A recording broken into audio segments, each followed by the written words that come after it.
안녕하십니까. 천국순례자입니다. 한 달 전 유튜브 채널들 돋보기의 영상을 게시했었습니다. 많은 분들의 지지와 응원도 있었지만 그 채널들을 옹호하는 목소리도 적지 않았습니다. 안식교 채널 돋보기에서는 오히려 그런 채널에서 기성교단과 교회에서 배우지 못하는 것이 더 많다고 주장하는 이들도 있었습니다. 남성과 여성 사역자 채널 돋보기에서는 요즘은 목회자보다 평신도 사역자들이 더 진리를 선포한다고 역설하였습니다. 그들 대부분은 신학을 하지 않았지만 성령을 쫓아 말씀을 전하고 요즘 교회와 목회자들과는 달리 백고무신과 WCC 등에 대하여 분명한 목소리를 외치고 있다고 하였습니다. 이처럼 교회 안에서의 외침보다도 교회 밖에서의 외침이 더 설득력을 얻고 있는 시대에 우리는 살아가고 있습니다. 이런 상황을 직시하면서 한국 교회를 위해 중보하는 사람들이라면 누구라도 교회가 위기에 처한 것을 알 수 있습니다. 과연 한국 교회의 이러한 위기는 어디에서 온 것일까요? 코끼리 19 이후 한국 교회는 희망이 있을까요? 오늘은 이 문제에 대하여 탐구를 해보겠습니다. 코끼리 전염병이 확산될 당시에 정부는 교회와의 협상을 위해 두 가지 안을 준비했었다고 합니다. 하나는 대면 예배였고 또 하나는 비대면 예배였습니다. 한국에서의 기독교인들의 비율은 명목상의 신자까지 포함하면 인구 대비 4분의 1 또는 5분의 1이 됩니다. 이에 정부 측에서는 기독교인들이 반발하여 당연히 대면 예배안을 선택할 것을 예상했다고 합니다. 그런데 놀랍게도 기독교 리더십들이 정부와의 최종 협상에서 덥석 비대면 예배를 선택해버렸다고 하죠. 그것이 지금까지 1년이 훨씬 넘도록 식당이나 다른 공공장소에서 행해지는 것과는 다른 방식의 사회적 거리두기가 교회에 적용되고 있는 주된 이유입니다. 아시다시피 온라인으로 전환한 비대면 예배는 서로 얼굴을 마주하지 않는다는 것입니다. 그런데 여기서 비대면의 비는 아닐 비입니다. 이것은 무엇을 말합니까? 예배적인 측면에서 볼 때 비대면 예배는 예배가 아니라는 말씀이기도 합니다. 교회나 목회자들은 이 비대면 예배라도 많은 인원이 동참하여 드리기를 원합니다. 그러나 참 예배가 아닌 그 비대면 예배에서 성령이 주시는 감동과 은혜를 경험하기에는 한계가 있습니다. 정부가 계획하고 교회 리더십이 적극 양보하면서 만들어낸 오늘날 비대면 예배를 통해 한국교회와 성도들이 갈피를 못 잡고 있습니다. 표현이 조금 거칠지만 비대면 예배를 통하여 교회 공동체가 죽어가고 있습니다. 예배가 아닌 예배를 1년이 훌쩍 넘도록 드리고 있으니 신앙이 자랄 수가 없는 것이지요. 그래서 교회나 목회자와 성도들도 고난과 어둠의 골짜기에서 헤매고 있습니다. 물론 비대면 예배를 옹호하는 신자나 목회자들도 적지 않습니다. 과거 초대교회나 중세시대에는 기독교인들이 전염병으로 고통당할 때 이웃에 대한 헌신적인 사회적 책임과 돌봄을 감당하였습니다.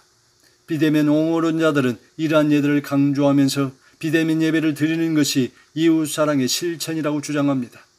그들은 이러한 논리를 내세워 마스크 쓰는 것을 비롯하여 백고무신 접종도 사회적 책임을 다하는 이웃에 대한 배려라고 주장합니다. 물론 이렇게 주장하는 이들 대부분은 코끼리 전염병이 발생한 숨겨진 배경과 그 속에서 행해지고 있는 거대한 음모와 진실을 모르기 때문에 더욱 그러한 주장을 하고 있는지도 모릅니다. 그래서 그들의 주장 대부분이 거짓의 합인 사탄이 지배하며 조정하고 있는 다수의 미디어의 쇠뇌를 당하여 보고 듣는 것으로만 이해하는 한계에서 나오는 것들이기에 안타까운 측면이 많습니다.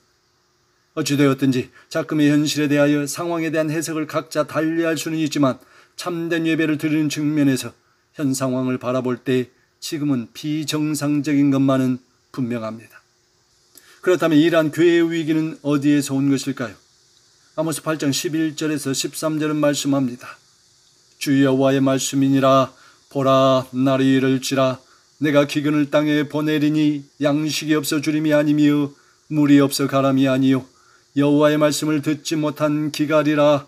사람이 이 바다에서 저 바다까지 북쪽에서 동쪽까지 비틀거리며 여호와의 말씀을 구하려고 돌아다녀도 얻지 못하리니 그날의 아름다운 처녀와 젊은 남자가 다 갈아여 쓰러지리라. 각 절마다 눈에 띄는 구절이 있습니다. 11절에 내가 기근을 땅에 보내리니 여호와의 말씀을 듣지 못한 기갈이라.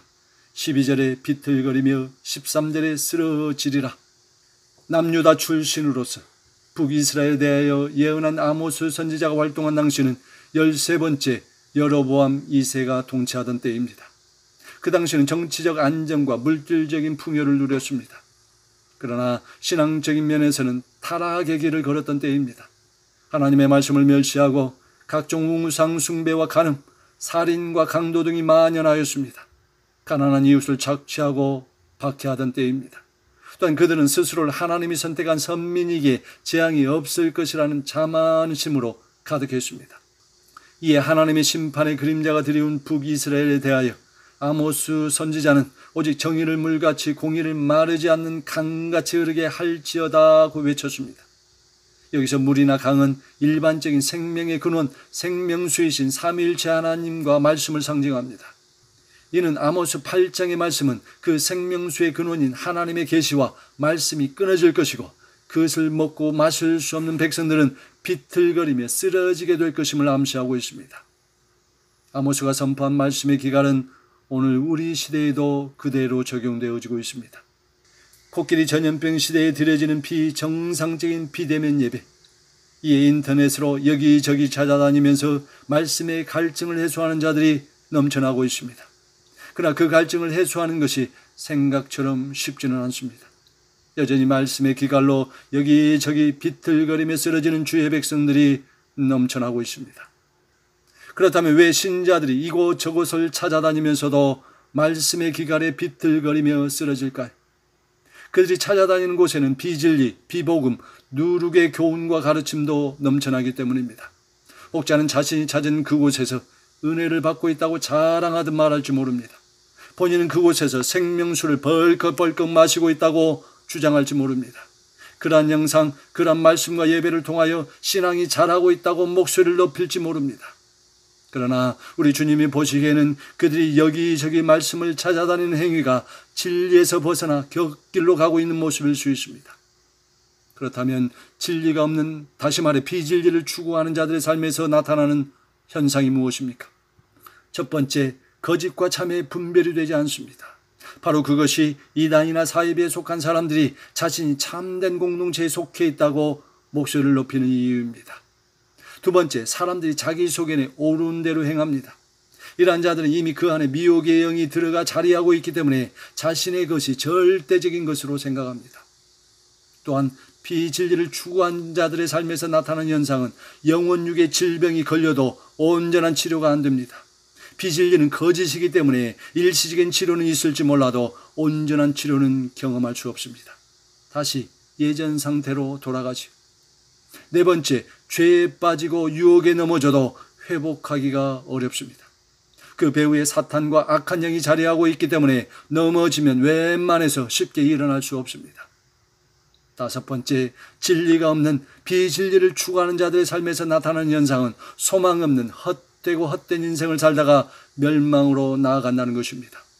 열매 없는 나무처럼 오랜 세월을 그곳에 보냈으면서도 참과 진리가 아니기에 아무런 열매를 맺지 못하고 불쏘시개 인생으로 전락하고 마는 것입니다. 여러분도 경험하시지만 이 마지막 때의 마라나타 외침도 얼마나 많이 있습니까? 각자의 주장들이 다르기에 시청자들은 자신의 이해의 범주에서 옳다고 생각하는 것들을 진리라고 믿고 따릅니다. 그런데 유감스럽게도 우리가 알고 있는 그것이 비진리가 되어 멸망으로 인도하는 길이 될 수도 있습니다. 백고무신 접종에 대한 것만 보아도 그렇습니다. 교회 안에서도 그것을 거부하는 부류와 찬성하는 부류로 나누고 있습니다.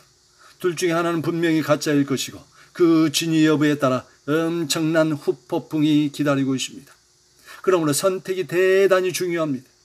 바로 이것이 바울 사도가 디모데후서 2장에서 복음으로 낳은 아들인 디모데에게 마지막으로 남긴 유언적 교훈이 의미심장한 이유입니다. 내가 진리의 말씀을 옳게 분별하며 부끄러울 것이 없는 일꾼으로 인정된 자로 자신을 하나님 앞에 드리기를 힘쓰라. 거짓 교사와 거짓 교훈이 넘쳐나던 주 1세기의 가르침이 이 정도였다면 2000년이 지난 지금은 진리에서 벗어난 자들과 거짓 교훈이 얼마나 많겠습니까? 야고보 기자의 외침도 이러한 것을 염두에 둔 가르침이죠.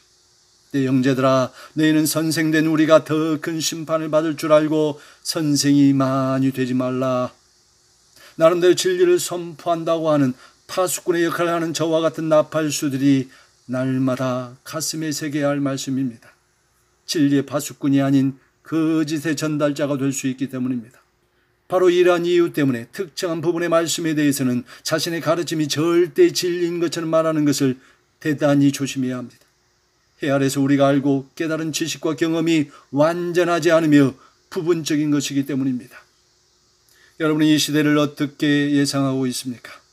코끼리 전염병 시대의 포스트 코로나, 즉 코로나 이후 시대를 기대하는 이들이 적지 않습니다. 이 고난의 기간이 끝나면 장밋빛 미래가 펼쳐질 것이라고 예상하는 이들도 있습니다. 남과 북이 하나가 되어 복음을 들고 열방의 회복의 주인공으로 이 나라가 쓰임받을 것이라는 기대를 하기도 합니다. 그래서 여호와여 주는 주의 일을 이 수년 내에 부응하게 하옵소서라며 새 시대 새 부흥을 외치는 이들도 있습니다. 자신이 거기에 대하여 예언적 꿈과 계시를 받았다고 주장하는 이들도 적지 않습니다. 과연 열방과 이 나라의 그런 물이 바다를 덮음 같은 부흥의 시대는 다시 오게 될까요? 아시다시피 성경에서 전염병은 죄악으로 오는 경우가 대부분입니다. 지금 전 세계에서 코끼리 전염병으로 확산되어지고 있는 이 현상은 인간의 탐욕과 죄에 대한 하나님의 심판입니다. 불법과 죄와 악과 탐욕으로 가득한 이 세상, 그리고 그러한 것을 교정할 능력을 상실한 교회에 대한 하나님의 심판의 성격이 강한 것입니다. 그리고 이러한 팬데믹 현상을 잠잠하게 만들기 위한 인류 공동의 노력과 시간이 지날수록 강제와 압박으로 나아가고 있는 현재의 진행 상황은 적 그리스도의 등장을 준비하고 있는 마지막 예행 연습과도 같습니다. 물론 반전이 있을 수도 있습니다. 요나 선지자가 40일이 지나면 니느웨가 무너지리라고 심판의 선포를 하였을 때 니느웨 백성들은 금식하며 회개하였습니다. 그리고 백성들의 이러한 모습을 전해들은 니느웨 왕과 그의 신하들, 그리고 사람과 짐승을 가리지 않고 온 도시에 거주하는 이들의 금식과 회개의 행위가 있었습니다. 이러한 온 공동체가 전심으로 돌이키는 간절한 회개의 모습은 심판이 아닌 회복으로 하나님의 뜻을 돌이키는 결과를 가져오게 하였습니다.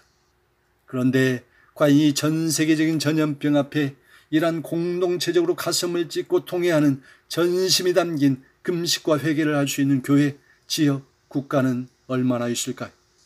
개인의 신앙도 유지하지 못한 채 나락으로 떨어지고 있는 자들이 비일비재한 이때에 과연 공동체의 회복을 위해 온 마음을 담아 회개의 자리로 나아갈 수 있는 자들이 얼마나 될까요? 바로 이것이 죄와 탐욕으로 가득한 인류가 치료와 회복이 아닌 마지막 심판으로 갈 수밖에 없는 이유인 것입니다. 물론 이것은 저의 개인적인 견해입니다. 결국 지금의 수수는 다시 오실 주님이 오시기 위한 마지막 준비 기간으로 나아갈 가능성이 대단히 많습니다. 도처의 나팔수들의 외침도 회복보다는 재앙과 심판에 초점을 맞추고 있습니다. 그리고 그 외침의 강도도 점점 더 세지고 있습니다. 이러한 상황들을 보면서 누구를 비판하고 정죄하며 한탄만 하고 있을 수도 없습니다. 공동체의 죄악은 특정인의 잘못만이 아닌 우리 모두의 죄악 때문입니다. 또한 자신의 미래도 알지 못하는 유명인을 우상시하고 추종하면서 그의 가르침을 맹신하며 보내는 것도 대단히 위험합니다.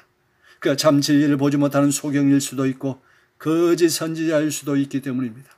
그러므로 우리들은 무시로 성령 안에서 자신을 돌아보아야 합니다. 지금이 바로 그럴 때입니다. 주님 앞에 날마다 엎드려야 할 때 바로 지금입니다. 사랑하는 성도 여러분, 부디 교회의 위기, 말씀과 진리의 기갈이 심한 이때 다른 것에 마음을 빼앗기지 마시기 바랍니다. 진리의 영이신 성령님 안에서 각자 도생하시기 바랍니다.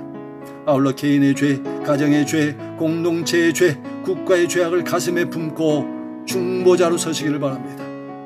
그래서 멸망으로 나아가는 소돔성에 살던 조카 롯을 위해 기도한 아브라함처럼, 죄악 가운데 있던 이스라엘 백성을 위해 기도한 모세처럼 중보자로서 기도의 대열에 서서 주님의 긍휼을 모두 다 입으시기를 기원합니다. 할렐루야.